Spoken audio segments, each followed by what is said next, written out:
وأحسن منك لم تر قط عيني وأجمل منك لم تلد النساء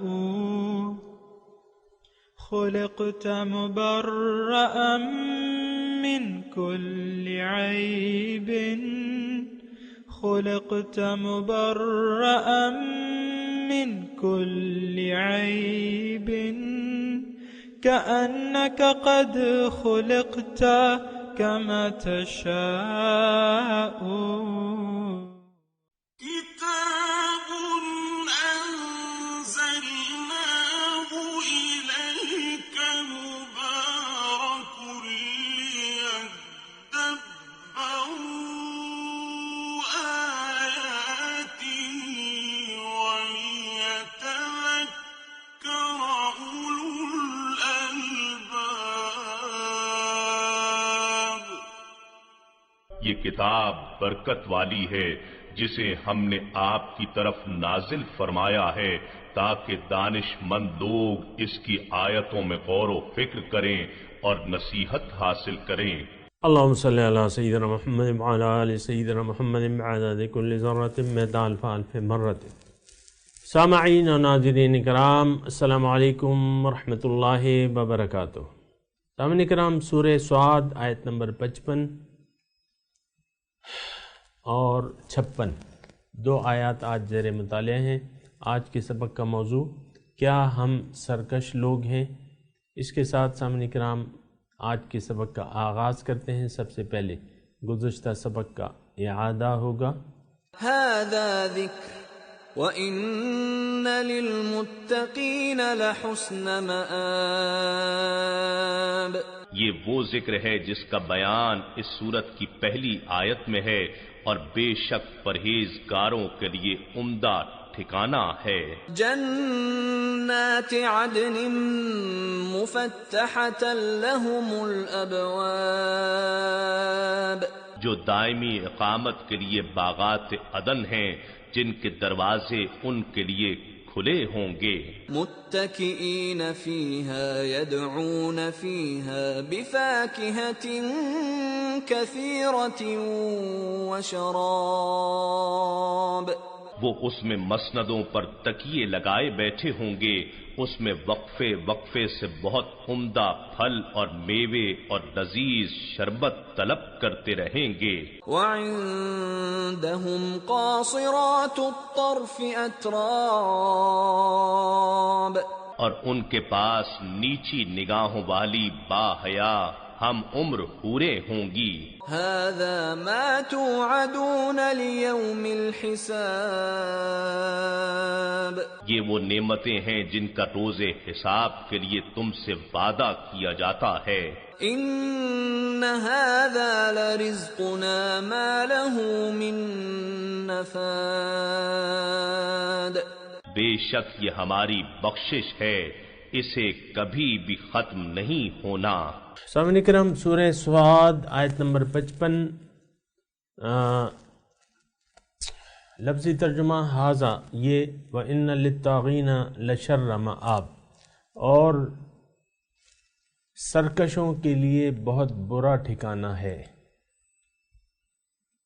جہنم یعنی دوزخ، یصلونہا جس میں وہ گریں گے، فبئس المہاد کیا ہی برا ٹھکانہ ہے، کیا ہی بری جگہ ہے. ہاذا یہ ہے، فَلْيَذُوقُوهُ پس چکھو تم، حمیم و غساق کھولتا ہوا پانی اور پیپ. سامعین کرام، سورت کا بنیادی مضمون جو ہے وہ توحید ہے، اور جو لوگ توحید کو ماننے والے ہیں ان کا تذکرہ ہوا ہے.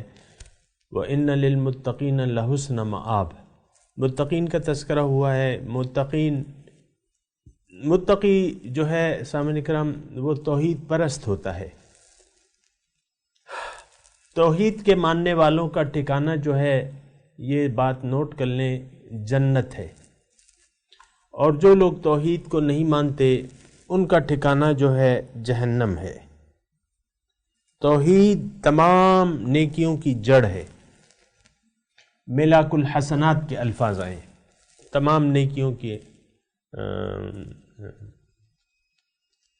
بہرحال یہ دوسری یعنی اگر توحید نہ ہو، توحید میں نے آپ کو عرض کیا ہے سامعین اکرام، آج تذکرہ ہے سرکشوں کا۔ سرکشوں کے لیے برا ٹھکانہ ہے۔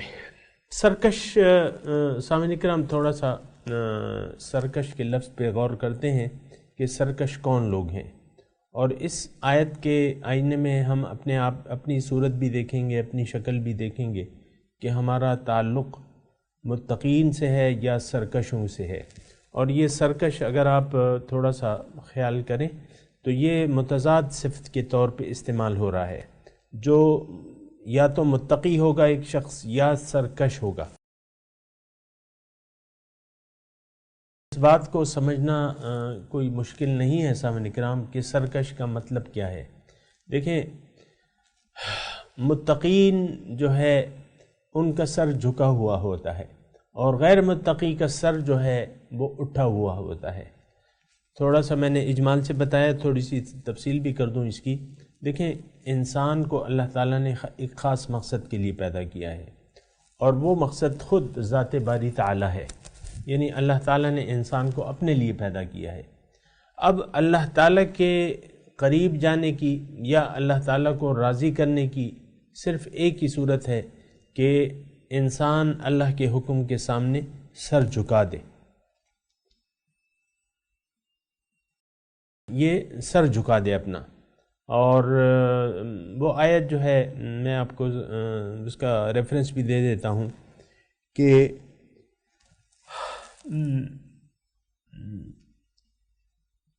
بلا من اسلم وجہہ للہ وہو محسن فلہ اجرہ عند ربہ ولا خوف علیہم ولا ہم یحزنون۔ اس قبیل کی بہت سی مختلف الفاظ کے ساتھ آیت ہیں سامنے کرام۔ بلا من اسلم، بلکہ جس نے اپنا سر جھکا دیا اللہ کے سامنے، وہو محسن، اس میں یہ مخلص بھی ہے، فلہ اجرہ عند ربہ، اس کے لیے اجر ہے رب کے پاس، ولا خوف علیہم ولا ہم یحزنون، اور ان پہ نہ کوئی خوف ہے نہ کوئی غم ہے۔ یہ بات ذرا نوٹ کر لیں سامعین کرام۔ اگر میرا دل چاہ رہا ہے میں آپ کو تھوڑے سے مضمون میں سارے مضمون کو اکٹھا کر دوں۔ میں آپ کو یعنی ایک ایسی بات بتا رہا ہوں جو بالکل کھلی ڈلی ہے اور اس میں کوئی شک و شبہ کی گنجائش نہیں ہے۔ دیکھیں، اللہ تعالیٰ نے انسان کو اپنے لیے پیدا کیا ہے۔ اب انسان کی کامیابی اس میں ہے کہ یہ زندگی اللہ کی مرضی سے گزارے، اس سب چیزوں کو، مال جان کو اور مال کو اپنا نہ سمجھے، اللہ کا سمجھے، بلکہ یہ اللہ پہ بیچ دے۔ جب بیچ دے تو پھر یہ اللہ تعالیٰ کی مرضی سے گزارے اور اپنا سر جھکا دے اللہ کے حکم کے سامنے۔ من اسلم وجہہ للہ، اگر یہ نہیں ہے، اللہ اگر آپ کا مقصود نہیں ہے، پھر آپ کو سر جھکانے کی ضرورت قطعاً نہیں ہے، اور نہ آپ سر جھکا سکیں گے۔ یہ بات اچھے طریقے سے نوٹ کر لیں۔ اگر بندگی رب آپ کو بہت مشکل لگتی ہے، اور ہے یعنی یہ بات عام طور پہ معاشرے میں ہے کہ بھئی اس دور میں اسلام پر کامل عمل کرنا مشکل ہے، یہ ایک عام بیانیہ ہے، لوگ اس کو بہت مشکل سمجھتے ہیں۔ ایسی بات نہیں ہے، یہ بات جو ہے وہ بے وقوفانہ ہے۔ اسلام جو ہے دین فطرت ہے، اس پر عمل کرنا عین فطرت کے مطابق ہے، اور فطری دین ہے یہ۔ اور لیکن اب یہ ہے نا کہ جو لوگ اپنے آنکھوں پہ پٹی باندھ لیں یا غلط فہمی کا شکار ہو جائیں، عرض کر رہا ہوں نا، غلط فہمی کا شکار ہو جائیں، دنیا میں زندگی گزارنے کا مقصد دنیا کو بنا لیں، آخرت کو بھول جائیں، اپنے مولا اور رب کو بھول جائیں، اپنے خالق کو مالک کو بھول جائیں، اور دنیا ہی پہ ان کی نظریں ہوں۔ آج جیسے کہ ہیں ہمارے ساتھ، یہ معاملہ تو ہمارے ساتھ ہو گیا ہے سامنے کرام، کہ ہم ایک زبردست غلط فہمی کا شکار ہو گئے اور دنیا ہی کو ہم نے اپنی منزل بنا لیا ہے۔ اس صورت میں جو ہے اطاعت جو ہے وہ آپ نہیں کر سکیں گے، یہ بات نوٹ کر لیں سامنے کرام۔ بندگی، عبادت، اطاعت اور سر جھکانا، یہ لوگ نہیں کر سکیں گے جن کا مطلوب و مقصود و محبوب دنیا ہو گئی، یا جو غلط فہمی کا شکار ہو گئے۔ لفظ تو دھوکے کا ہے قرآن میں، فلا تغرنکم الحیات الدنیا، دنیا کی زندگی تمہیں دھوکے میں نہ ڈال دے۔ لیکن جو لوگ دھوکے کا شکار ہو گئے وہ پھر رب کی بندگی نہیں کر سکیں گے۔ اور یہ آپ اپنا احتساب بھی کر سکتے ہیں اس طریقے سے کہ اگر آپ کو بندگی بہت مشکل لگتی ہے، یا بعض کاموں کو کرنا یا بعض کاموں کو چھوڑنا جو عام آپ کے روٹین میں ہے، تو وہ اگر آپ کو بہت مشکل لگتا ہے تو آپ اپنے جو نظریہ حیات ہے اس کو مضبوط کرنے کی کوشش کریں، صرف اللہ کو اپنی منزل بنا لیں، اللہ تعالیٰ کی رضامندی کو اپنا نصب العین بنا لیں، اور یہ جسم، مال اور جان اللہ کے اوپر بیچ دیں، ایک نائب رسول کے ہاتھ پہ اللہ سے یہ سودا کر لیں، اور پھر جو ہے سیدھے راستے پر حضور صلی اللہ علیہ وسلم کے طریقے کے مطابق گامزن ہو جائیں۔ اللہ تعالیٰ آپ کی مدد کرے گا اور آسان دین آپ کو اور آسان بنا دے گا۔ فَسَنُيَسِّرُهُ لِلْيُسْرَى، اس کو ہم آسان دین اور بھی آسان بنا دیں گے۔ تو بہرحال سامعین کرام، یہ ساری باتیں ہیں اور آپ نے خوب سوچنی سمجھنی ہیں۔ اچھا، اب میں وہ بات کر رہا تھا سامعین کرام سرکشوں کی۔ دیکھیں، سرکش میں نے آپ کو بتا دیا، تھوڑا سا آسان ہو گیا ہوگا اس مضمون کے بعد آپ کو یہ سمجھنا۔ سرکشی جو ہے وہ ان لوگوں کے لیے بہت آسان ہوتی ہے جن کی منزل اللہ نہ ہو، جن کا مقصود اللہ نہ ہو، جن کی ترجیح آخرت نہ ہو، جن کو دنیا کی زندگی محبوب ہو۔ ان لوگوں کے لیے سرکشی کا رویہ اختیار کر لینا بہت آسان ہوتا ہے۔ اور سامعین کرام، یہ بھی میں کہہ دوں کہ آج میں اور آپ جس ماحول میں رہ رہے ہیں، جس قوم میں رہ رہے ہیں، یہ ایک سرکش قوم ہے۔ ہم لوگوں کے لیے سرکشی کی روش اختیار کر لینا بہت آسان ہو گیا ہے۔ رب تعالیٰ کی نافرمانی ہم پہ آسان ہو گئی ہے، اگرچہ یہ انسان کے لیے بہت مشکل کام ہے۔ فطرت کے خلاف کوئی چیز بھی نہیں چلتی۔ اس کائنات میں دیکھ لیں، ہر چیز نے اپنی فطرت کے سامنے سر جھکا دیا ہے، کوئی بھی ہے وہ چیز۔ فطرت کے گھوڑا جو ہے گوشت نہیں کھاتا، اور شیر جو ہے گھاس نہیں کھاتا، اور یہ ساری چیزیں ہیں سامعین کرام، ہر ایک اپنی فطرت کے تابع ہے۔ لیکن بات یہ ہے کہ جو ہماری فطرت ہے، جو دین اسلام ہے، ہم لوگ اس دین فطرت پر عمل کرنے سے گریزاں ہیں، اور وہ ہمیں بہت مشکل لگتا ہے۔ اس کی وجہ کیا ہے وہ بھی میں نے آپ کو بتا دی کہ آپ نے اپنی آنکھوں پہ دنیا کا چشمہ پہن لیا ہے۔ اب ساری چیزیں، سب چیزوں کو آپ دنیا کی نظر میں تولتے ہیں۔ ایک مسجد بن رہی ہے، ایک کار خیر ہے، ایک یتیم کی امداد ہے، ایک بیوہ کی امداد ہے، یہ سب آپ کو بہت مشکل لگتی ہے۔ راہ خدا میں مال خرچ کرنا آپ کو بہت مشکل لگتا ہے، کیونکہ آپ نے دنیا کے مفادات کی عینک پہن لی ہے۔ یہ تھوڑا سا غور کرنے کی ضرورت ہے۔ لیکن آج کا جو سبق ہے سامعین کرام، وَإِنَّ لِلطَّاغِينَ لَشَرَّ مَآبٍ، بے شک سرکشوں کے لیے بہت برا ٹھکانہ ہے۔ یہ اللہ تعالیٰ، دیکھیں، ہمیں ایڈوانس میں اللہ تعالیٰ نے ہمیں متقین کے انجام کی بھی خبر دے دی ہے، یہ بات آپ کے ذہن میں ہونا چاہیے۔ وَإِنَّ لِلْمُتَّقِينَ لَحُسْنَ مَآبٍ، بہت اچھا ٹھکانہ ہے۔ پھر اللہ تعالیٰ نے ان نعمتیں کی تفصیل بھی بیان کر دی ہے۔ ھذا ما توعدون لیوم الحساب۔ آج جو ہے سامعین کرام، یہ اللہ تعالیٰ کی نعمت ہے سامعین کرام کہ اس نے ہمیں عذاب اور ثواب جو ہمارے سامنے پیش آ رہا ہے، نیکوکاروں کو ان کا انجام بھی بتا دیا ہے، اور سرکشوں کو ان کی سزا کی بھی بتا دیا ہے کہ تمہیں کس قسم کی سزا ملے گی۔ آج ان جہنم کی کوئی ہلکی سی اللہ تعالیٰ ہمیں وہ جھلک دکھا رہے ہیں۔ سب سے پہلے تو یہ بات ہے سامعین کرام، یہ بات نوٹ کر لیں کہ جہنم میں کون لوگ جائیں گے، یہ بات بالکل واضح ہو جانی چاہیے آپ کے سامنے۔ جہنم میں ان آیات کی روح سے صرف سرکش لوگ جو ہیں، جنہوں نے سرکشی کا وتیرہ یا روش اختیار کر لی تھی، سرکشی کو اپنی زندگی کی عادت بنا لیا تھا۔ اور بہت دکھ سے میں یہ کہہ رہا ہوں سامعین کرام کہ آج میں اور آپ جس معاشرے میں رہ رہے ہیں وہاں کے لوگوں کی اکثریت سرکش ہے، سرکشی پر تلی ہوئی ہے، اور سرکشی کی زندگی ہم گزار رہے ہیں۔ ہمارا سر اللہ کے سامنے نہ جھکا ہے، نہ ہم سر جھکانے کے لیے تیار ہیں۔ آپ کو میں مثال دیتا ہوں آسانی کے لیے، آپ کی سمجھ کی آسانی کے لیے۔ گھر کی یہ معاشرے کی جو اکائی ہے، میاں بیوی، یہ دونوں سامعین کرام سرکشی سے ایک دوسرے کے ساتھ پیش آتے ہیں۔ سرکشی کا مطلب یہ ہے کہ آپ اپنی مرضی سے دنیا میں رہ رہے ہیں، اس میں آئیں، اور سرکشی آپ اللہ تعالیٰ کی ہدایات کو چھوڑ کے اپنی مرضی کے مطابق دوسرے لوگوں سے معاملات اپنے طے کر رہے ہیں۔ اس میں میاں بیوی کی میں آپ کو مثال دیتا ہوں، یہ دونوں جو ہیں ایک دوسرے کے ساتھ جو معاملات طے کرتے ہیں اس کی بنیاد سرکشی ہے، یعنی نفسانی خواہشات ہے۔ بیوی جو ہے وہ آپ سے روٹ جائے گی بجائے کسی، یعنی بغیر کسی شرعی وجہ کے، بغیر کسی حکم خداوندی کے۔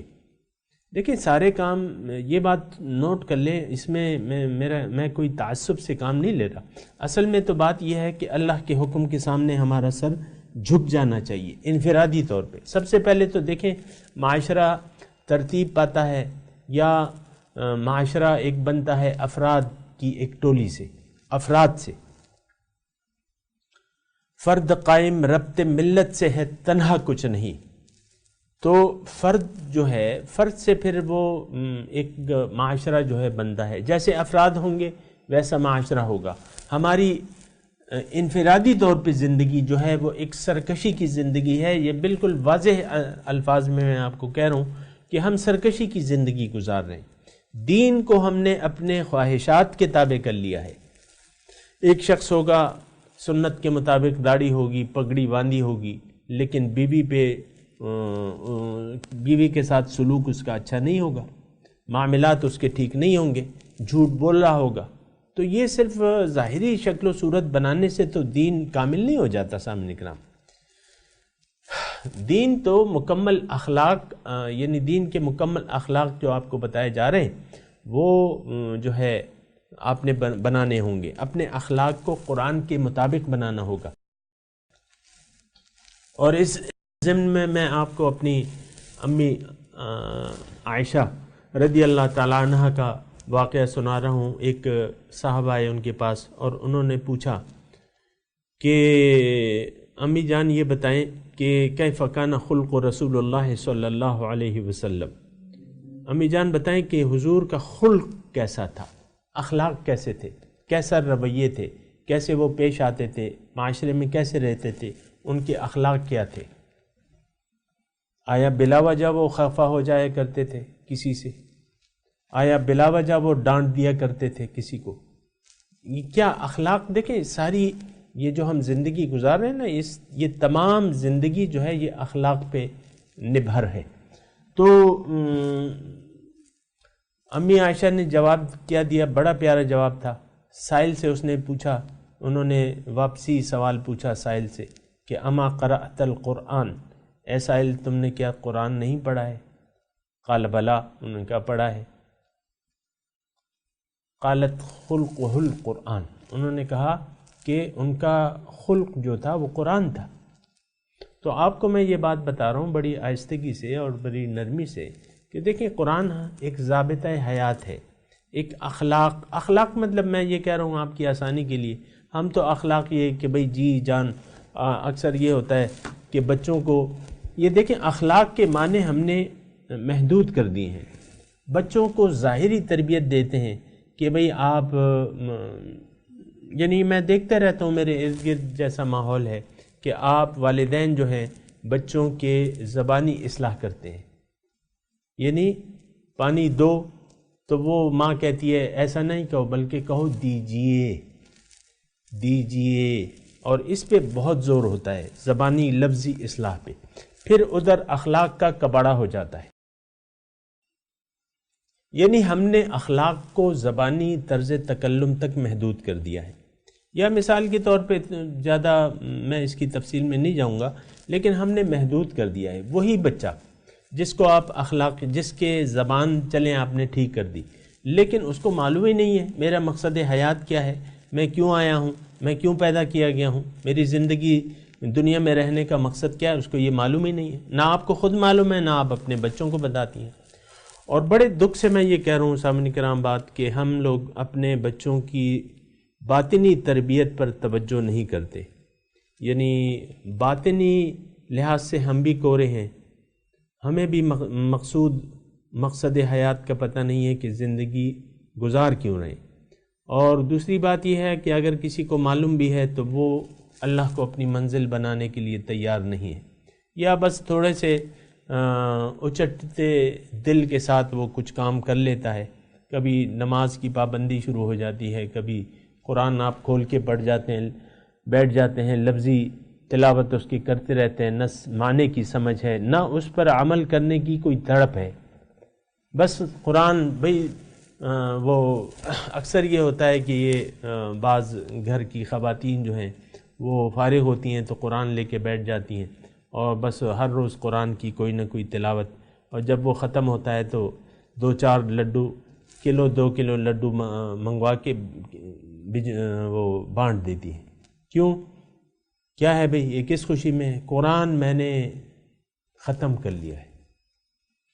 یقیناً قرآن عمل کے لحاظ سے ہم نے ختم کر لیا ہے، یہ بات تو بالکل صحیح ہے.